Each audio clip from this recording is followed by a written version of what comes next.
maravillosa, maravillosa.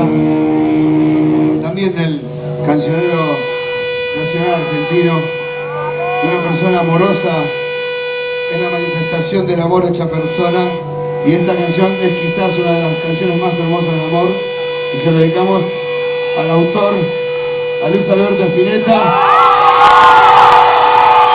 a donde quiera que esté, pero que esté bien. ¡Gracias, Luis!